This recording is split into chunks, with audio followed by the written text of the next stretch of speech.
kaso njala tugende wa nkolagana yensi n'amawanga amalala Uganda ne Kenya Dr. Kano Kiza Besigye yagende kunkulonsi ya matakalulo wabula yalondoola banabya kwenda ka Uganda oluvannyuma n'awambibwayo n'ayitibwa mu Uganda yamenya amateeka okukwata omusajja kuva mu nsi eri n'emuleeta Kenya erina we yeebakidde ku mirimu nti omusajja bamukwatidde mu nsi yaabwe ne bakkiriza situte ya Uganda n'emuvuga n'emuleeta mu Uganda n'emuwozesa n'omuwozesa mu kkooti y'amagye. Enkolagana ya Uganda ne Kenya mu international relations esigala wa naddala ku nsonga ya Dr. Besigye. Enkolagana ya Uganda ne Kenya mu nsonga y'okukolagana ku international level mateeka mbi nnyo yenyamiza. Ekisooka tosobola kikkiriza nti osobola okufaana n'ogenda mu ggwanga eddala n'okwatayo omuntu n'omuleeta singa gwe gubadde gusooka twaligambye nti kale emabegako wali bakwata abantu aba FDC be bagamba nti baali batendekebwa buyeekera 37 ne babakwata ne babaleeta paka kuno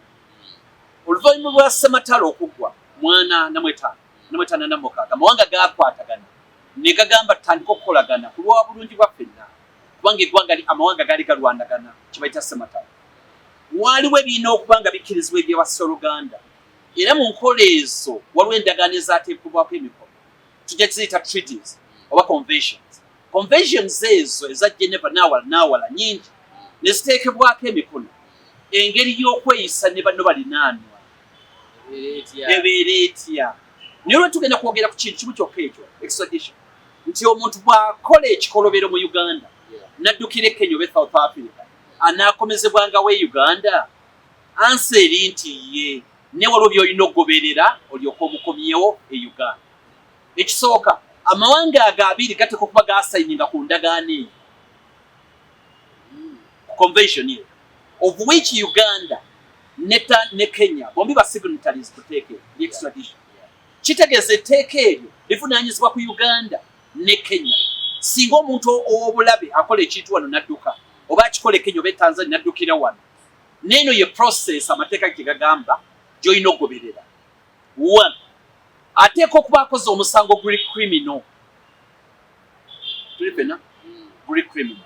Naye oguli criminal tekuteekwa kubanga bya bufuzi. Tekuteekwa kubanga omusango ogwo gwa bya bufuzi. Process eggwanga eryagala okukwata ono katugambe nga Uganda nga lyagala kukwata Kano Kiza Besigye lirina wano okusooka okumuwaabira mu kooti eyawano era ne bagenda ew'omulamuzi ono yakoze kino naye yaddukidde Kenya tuli fena ne omusango ogwo ne guteekebwawo ne bafulumya arrest warrant eyagala omukwata bwe bamala high court ng'emaze okikolako esindika ebiwandiiko ebyo eri ekkooti y'e Kenya high court n'ebitunuulira bwe mala obitunuulira n'emunoonya n'emukwata n'emuwozesa Kenya n'emuwozesa era n'ekizuula nti omusango ogwo teguli political Kenya n'ekizuula nti omusango ogwo teguli ki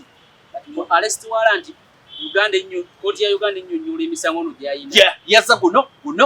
na guno kati Uganda gavumenti ya Uganda esooka funa intelligence nti ono ali Kenya kituufu ali Kenya era nebategeeza ne beeyambisa Interpol oba security organizes e Kenya ne zimunoonya ne zimukwata ne zimutwala mu maaso g'omulamuzi ne bamusalira omusango ogwo gwennyini n'aguwoza ogwo gwe bamuvunaana ate Uganda ng'aguwoleza Kenya era Kenya eteekwa okukakasa nti omusango ogwo gwaziiza gwe muvunaana gwe gumu ku misango Kenya gyevunaana abantu. Singa mpa wano nga nakubye omuntu empi oba nassa omuntu ne bantwala Kenya n'ekizuula nti ogwo si gwe gumu ku misango gy'eri. Waliwo emisango egisobola okuba mu nsi endala nga tegiriiyo bwe kizuula nti si gwe gumu ku misango ewaabwe Kenya tesobola kunkomyawo wano kubanga principle eri gulina kusooka kunsinga Kenya ne baguyisa mu bwangu okusinziira ku facts ze muleese. Mulina okuleeta obujulizi. Minister of Internal Affairs n'awaayo obujulizi obulimika obumuluma. N'omulamuzi w'eri n'agamba nti okusinziira ku bujulizi naye ne yeewozaako. Ono gwe bavunaana baba mu Kenya adiringana bannamateeka baawa. Kati waddembe etteeka likukkiriza okuleeta balooya ababo gwe bowulira b'eddembe. Osobola okuleeta n'ab'e Uganda oba gy'obajje bonna. Kasita nga amateeka gafuga balooya gabakkiriza okuwolezaayo. Kati awo wali e Kenya ne bagukusalira. Bwe bamala okukusalira ate oteekwa okuba nga tolinayo omusango omulala guwazza Kenya gw'osaavinga babayinza okukwata nga already oli mukomera. Kati mukomera olina okusooka n'osaavinga ekibonerezo ekyo kyonna okimalako n'olyoka osaavinga ki. Kati omulamuzi n'agamba nti okusinziira ku bujulizi obuli wano naawe okwewozaako kati nkusindika wammwe. Tukwatagana nkusindika wammwe era n'abeerawo emyezi ng'ebiri gavumenti y'eno n'ekwatagana n'eno ne bakuleeta e Uganda obitebyo. Naye okusinziira kye tulina omwogezi w'eri omwogezi wano wa polisi Yaniruso ayogerera polisi oli Otieno Onyango agamba tetumanyi kukwatibwa kwa Besigye. Tetubitegeera tetulina kye tubimanyi. Owe Kenya agamba tetubimanyi. Tetubimanyi. Naye nga bano boogamba Martha Kaluya bo bagamba twamuyita nga olulonki yakataba. Nete security bw'osoma egamba nti nedda tubadde tumunoonya waliwo meetings zabadde abeeramu e Geneva ndoza Switzerland ne Greece waliwo ebintu byabadde alimu ebimenya amateeka nga n'ebirala bibeera Kenya. Kati Kenya yeekwasa bwekwasa egenze mu lukuŋŋaana lw'akatabo bw'amala ataakola ebirala. Eyo ye position okusinziira Felix Craig byadde agamba ye position yaabwe y'amagye. Now ate kati bano bagamba nedda twamuyita muki mu katabo ka launch. Naye kyonna kye kiri yalibadde ki process eyita mu mateeka kubanga bagamanyi bulungi gavumenti yeeri n'emukwata n'emuzza ekitaakoleddwa tekyakoleddwa kubanga okusinziira we bali abayitawo Riverside bajja ne babuyoolawo obuyoozi banne bagenda okubagamba gundi aliwa nga tebakyamulaba bazzeemu okumulaba ng'ali mu kkooti ya Uganda ey'amagye. Kati nzilaini yange y'amateeka lwaki amateeka tegogobererwa teryagana kuvunaana muntu mu ggwanga baba alina bye yakola alina obitebyo ne point kumenya mateeka n'otagoberera international treaties oba conventions ze twateekako omukono. Ekyo kye ky'ennaku ennyo nti Uganda bwe bayagala okukola ebintu ebikole egoberere amateeka nga bwe galina okutambula etuukirize ekyo kyeyagala. So Dr. Besigye yandibadde ali Kenya. Yes, yandibadde akyali Kenya. Uganda n'etandika kukolagana na Kenya mu mateeka nti tumukutte tumulina. Naye ate Kenya ekkirizibwa butamukuwa singa ezuula nti omulongi byabufuzi etteeka terigikiriza singa Kenya ezuula nti byabufuzi tekkiriza Kenya temukuwa mu mateeka terina mukuwa singa omulamuzi waayo wa high court atunemu n'agamba nti okusinza ensonga bwenzirabye za byabufuzi tamukuwa tasobola mukuddiza eno Uganda. So Uganda yamenye enkolagana y'ensi n'amawanga amalala okukola ekyo kyeyakoze. Kyeyakoze si kya buntu naye kyendowooza nti saagala Kenya eŋŋambye nti yabadde tekimanyi kigenda maaso. Tekisoboka kujja ne bakwata muntu munde mu Kenya nga gavumenti temanyi sisuubira kiyinza okubeera bwekyo. Olwekyo enkolagana ya Uganda ne Kenya mu by'amateeka ku bannabyabufuzi mbi nnyo. Bali asatu baabakwata balindoza Kisumu bagenda okugira bati bali wano noono era naye mu ngeri y'emu. Ate jjukira twalina kwera obuzibu bwe bumu ne Rwanda okujja okukwatwa n'abantu okakana nga bali wa Kagame twalinamu okwera obuzibu naye nga ffe kitugamba amateeka galina okugobererwa bwebanga baagala abantu abali politiko omuntu bamuvunaane ne bamuvunaanire mateeka ye point yo. Otemedde amateeka ago kubanga nange biradde byansobedde mbadde nyina TV mutembalira bye Kenya nga naye etaputa ekigamba enkolagana ya Uganda ne Kenya yegenda kufiira awo okujjako nga Kenya zinennyonnyola ne Uganda ekomawo nennyonnyola bulungi bannansi ne bategeera ensonga naye ekitali ekyo process gye bayiseemu kubanga kooti yeyina okumuta nemukomyawo kooti ye Kenya yeyina okumukwata nemukomyawo naye ng'emaze ozuula nti si musango gwa byabufuzi neryoka emukomyawo wano kati wano n'atandika okuwozesebwa ebirala ne bitandikira omwala gunnaki omugaga amu gwazimbako ekizimbe tutegeere mu kanso zammwe ze muzze mubeeramu mwali muteeseza ku nsonga eyo nalabye mu approvinze KCCA yapprovinze okuzimba omwalo andi kizibu kijja tuyinza okusisinkana mu maaso awo tutandika okutegeera byatandika bitya okutuuka wano ffe nga ffe tutandisa okubitegeerera neyanziza ndowooza njagatta kansi yaffe ekesese olukiiko olina okuba nga luteeseza ekibuga then nja kuba ngattako ne bannagagga abalala babayita ba blooka abalala babayita bannagagga ate ne gavumenti ekisookera ddala Kampala twafuna omukisa mubi okusinziira nze bwenda Kampala ali mu lutobazi Kampala yina ali mu lutobazi kati bwaba mu lutobazi development eya Kampala naddala ku drainage ekalubira ddala osanga Kampala singa yali awantu awagumu kubanga Kalamojo oba awalala wonna tetwalifunye nnyo bizibu bye nolwekyo abantu balina okuzimba mu Kampala balina okuba nga beesobola kisooka kubanga kiri expensive ekyokubiri balina okuba nga bagoberera amateeka ag'abakugu wano otegeeza bayinginiya n'abakugu abalala basaveya baarchitect ba inginiya bonna abakola ebintu ebyo baali badde beeyambisibwa ddala ekyennaku tebeeyambisibwa Kampala buli omu azimba nga bw'ayagala kati obuzibuddeyo kuffe KCC banze ndi kansala we buddirayo ddala okutuukira ddala ku ensonga z'omwalo ezo tetuziteesangako nga kanso toba kulimba nti twaziteesako mu ngeri yo now ekiriwo bwe tuwulira nti akatale ka bali ku ddembe owino waliwo basinziza omujulizo yatufaako bali ku ddembe balekawo ekijjukizo omu ku baafiirawo omulala yali awo omulala wali ku Matiya Mulumba n'awalala ne bwogenda eri enamugo kati bwe tuwulira nti omugagga Hama atandise okuzimba agadde n'ekkubo erigenda ku ssinzizo eryo eryabali waliwo omwala oguyitawo omwala kati abantu baffe bakolerawo kati ensonga ne ziba bbiri tulina essinzizo tulina n'abantu abakola ng'ekibuga bw'okimanyi abantu beeyiiya kuba abantu balina kapito kati waliwo abaana baffe abantu baffe abakolerawo ku mwalo ogwo abakolerawo omugagga najja n'agamba nti agenda kuzimbawo wonna mu kuzimba yatandika butandisi kuzimba omugagga n'ennaku bbiri emabega twalabye effect y'ekyo bwe yatandise amazzi ne gajja gayingira mu katale abantu ne baba nga bali mu nnyanja abantu abanaku ng'amazzi gabakoma muno ne maaliya ne bw'ogoberya sayansi waawo abadde si mwangu okujja okutwalira ddala kufiira ddala wonna Hamu waazimbye ekisaawe n'ebirala lubadde lutalo era bannajjukira bajja kujjukira nti emaali y'abantu yafanga akatale ako ne kookyebwa mulundi sigumu seebiri seesatu emaali ne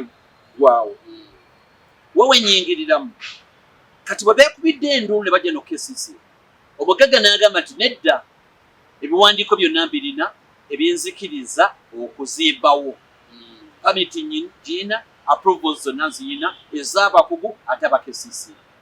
kati awo obuzibu butandikire no ku KCC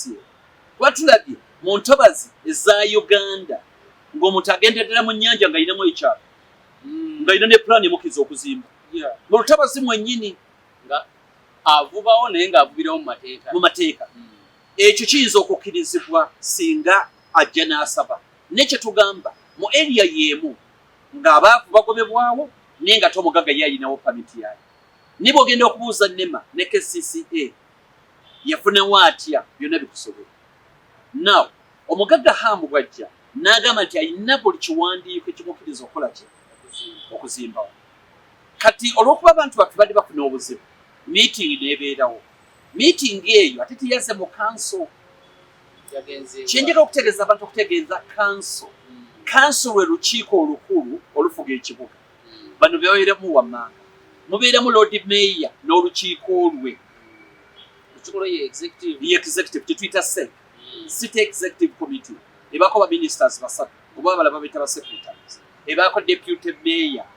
owamulood ate ne kubaako mpozi ne clerk ye mu nkola eri yali badde ebeeranga executive eya president gy'atuuza now era olukiiko lwenyini olwa council lubaako speaker ne deputy we ne bakansalazi bonna kakitegeeza buli kansala omulonde yenna mwali mu council era lwe lukiiko olusingayo obunene osoma section 6 eya Kampala KCC Act lwe lukiiko olusembereyo ddala olubeera n'obuyinza olulina okusalawo lwaki lwe lubeeramu buli mubaka yenna ayasindikibwa wano. Enkola y'amateeka eri nti seeke bw'ejja ne polisi tandika erimu mu tekiniko bwe beerina kyeyagala tekiniko bye bakugu be bayingirira n'abalala baba beerawo kye balina okukola bakulirwa idi kati ataliiwo ono Nyakanda bwe yasekera aliwo olw'ekiseera kati olw'okuba bo bakugu batuula ne balaba kibaagala okuba nti kikola kye kikolebwa ne bakitwalira seeke. Jjukira seeke naye eri politiko yalondebwa bantu. Seeke ani agironda? Omulodi wa Kampala? Yes. Akolagana n'ekibiina ekisinza oleeta bakansala abangi oba ye nga ye asobola okupiikinga? Waddembe okulonda gw'ayagala.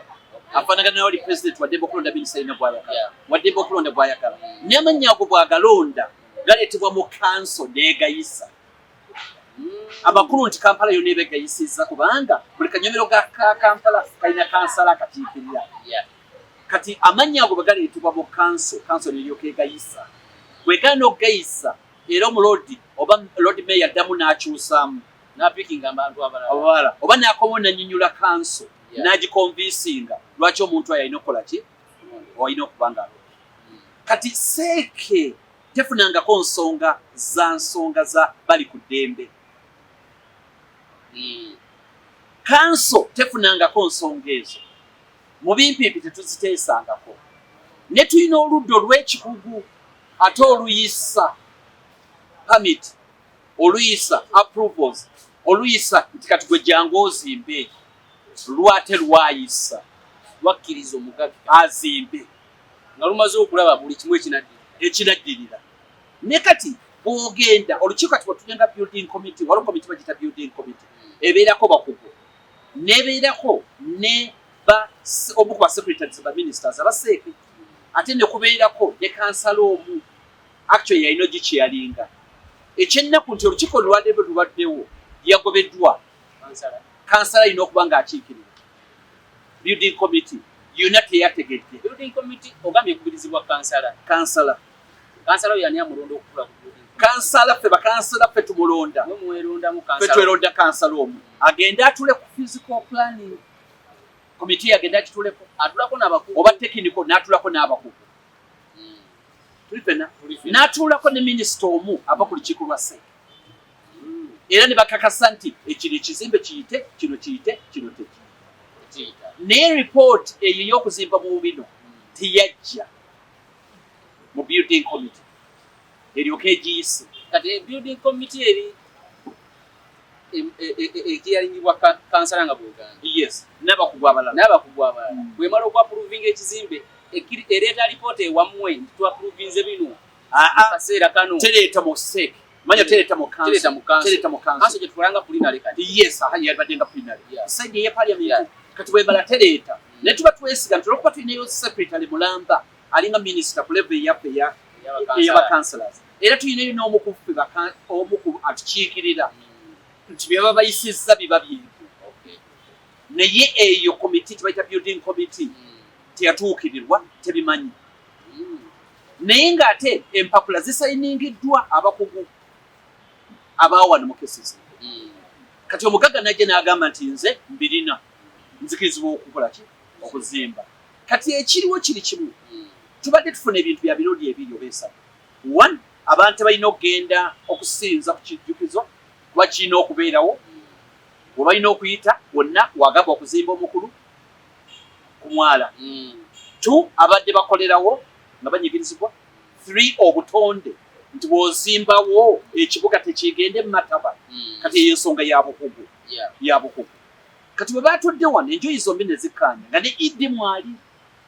akulira ekibuga political side ne technical side teyabaddemu kumpi okugyako bayiseeyo kansala omu yeerwanye musajja wate atwala eri eyo Katabo Moses ey'Owiro Kampala Center Katabo ye yayitiddwa yeka yabadde mu engagement ye kati wajja mu engagement obuzibu butusobera butya omugagga Hamu agamba nti ne bannange muŋŋamba ebyekijjukizo wali tusooke tutunye ku ownership ani nannyini awo ku mwala ŋŋamba nze bampaawo tulifena bali abatundira obutundizi neze bampaawo ani yamuwa ayamuwaawo yagamba ekyapa ekitwalawo ku mwala wonna tusinzira ettaka wange nze ntwalawo kesisi mulina obuzibu n'ekyo kesisi nerabika okuba nti terina buzibu nakyo technical side kati tuwogerako kuba political side yakikirirwa omuntu omu ka technical side ne bagibiitinga nga yo bagamba omugagga agamba wange ekyokubiri n'agamba mba kwogera ne Ssaabasumba okuprotectinga interest z'ekijjukizo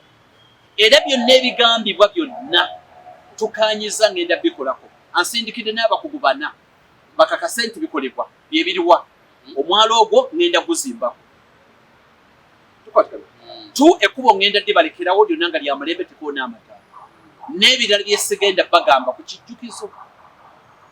kati ebyo abyogera mu musisinkano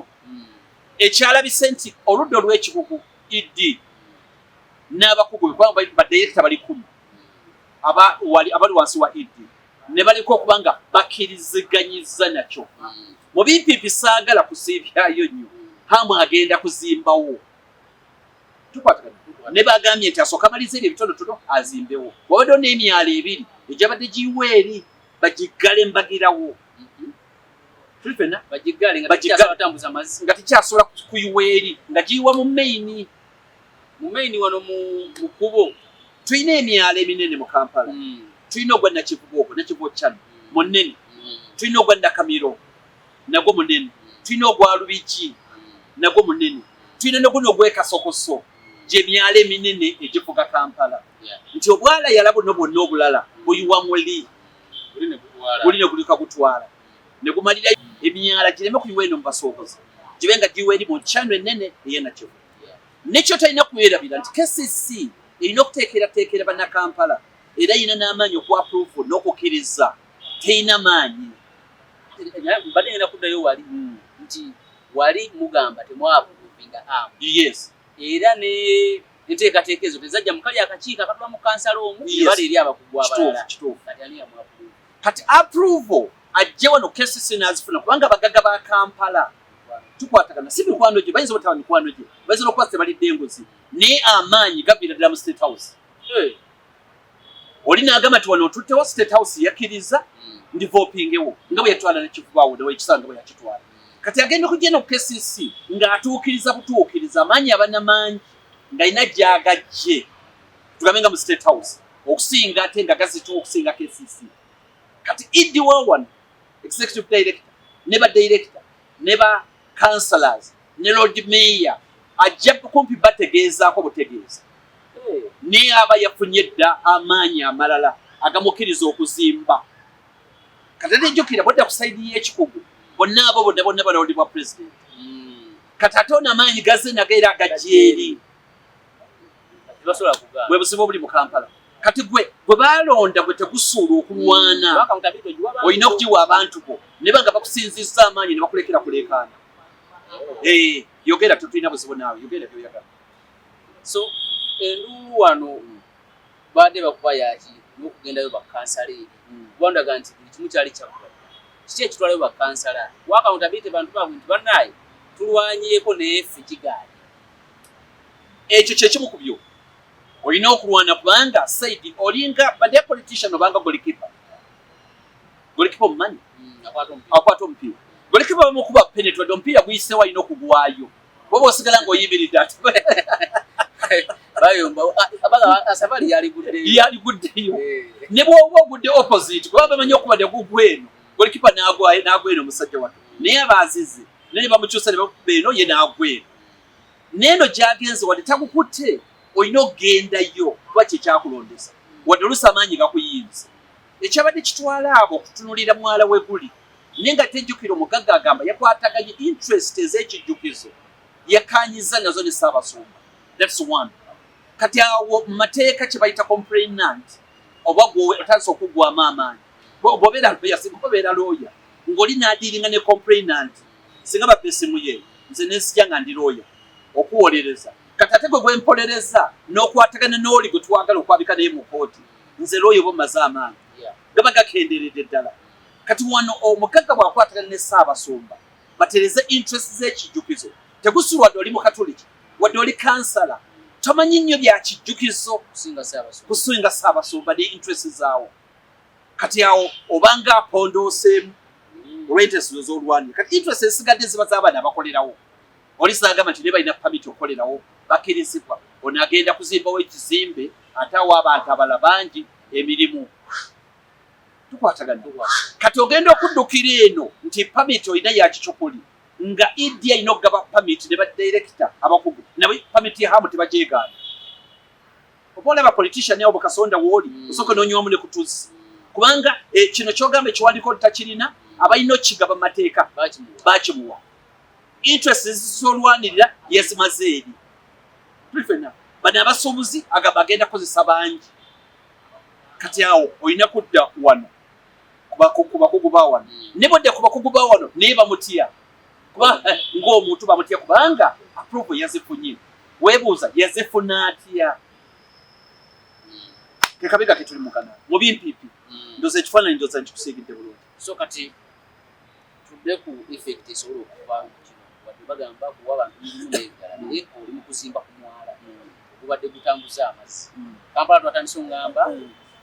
tobazi oluwedde emirimu kiki ekisobola okuddirira wano ekyokubiri olaba ebizimbe bingi nga bigwa waliwo ebyagwa mu Kisenyi n'ewalala bagenda okumaliza KCCA egamba kansitula badde tuyisanga ku ki ku approval ya kizimbe ekyo naye abantu balabe basobola okufuna approval nga bayisa walala obulabe abantu bwe boolekedde buli mu ekyo bunene nga bwe nagambye nti Kampala ali mu lutobazi tusaawa yonna ekizimbe kiyinza okuggwamu naye ate ekyennaku teyali badde omukugu okutunira ensonga ezo ye agamba atawaddeyo pamiti awadde approval kati awo wewabeera okulwana nti lino eggwanga lirina okutandika okuteeka ekitiibwa mu mateeka okulaba nga ekibuga kino kikulaakulana munkula kubanga kati bw'ozimba olwali towezimbira tulina ekizimbe kino ekya KCCA tulina parliament fe twagizimba bino byonna byazimbibwa bazungu ne ebizimbi byaffe betuzimbyaga abaddugavu byonna bikute mu mbinabina olwa okukola mu ngeri yagadde kati fe tujjamu ate nga bannoopu okutandika okwogera nti baleekaana buleekaanya tebalina kye bamanyi tebaasoma oyo si inginiya ayogera biki kanolyoka ofuna obuzibu bwotala era olina kumaliriza nga tuzze mu kwekalakaasa tiyagaasi nyoka ate olina alyoka agamba babeera mu kwekalakaasa tubatumangako kwekalakaasa kati bwe buzibu obwo buliwo nawe oli abuuza kansala ku kanso kitiwula kyalinawo omugaso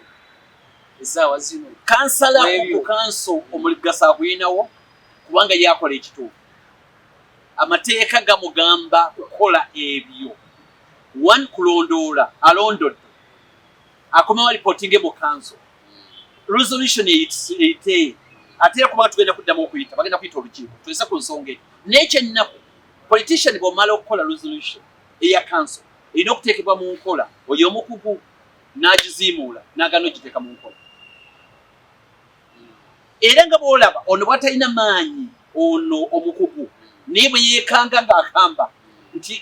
olukusani alukuwadde naye nga musajja mutendeke inginiya naye nga tamanyi approve oli agifunye atya akyalinawo omugaso ono batakyalinawo kuba bw'odda mu kubuuza nti kansala akyalinawo omugaso ojja kwesanga nti abakugu bonna tebalinawo omugaso minisita talinawo omugaso alina omugaso alyo state house yeyina final say ne bayinginiya bonna ne bagobogobo netambula okusinza bwetambula era ekyopolaba bigwa ebyogerwa tebabiteeka mu nkola baali bakayanira appropriation gundi eyo president aganye okiteekako omukono agikomezaawo sente zange mwazi misaloketi nze muzizzeeyo nga wezaabadde mbuuza ne kati mukyalina omugaso wabanga yasobola okuyimirira n'asalawo nga bwayagala nagamba nti tetulinga ampu ebeerawo ekitegeeza nti accident teziibeerewo naye esobola okukendeza ku accident ziba zigenda okutya so mu bufunze omugaga amu yafuna approval mu mateeka era si mateeka mu ngeri y'amankwetu naye nga tulina bwekibuuza kuba baali badde bazimuwa nabo beebuuza yazifuna atya abakugu ne batandika okwewuunaganyaawo naye omusajja n'ababuuza ekibuuzo nti kino kyennyina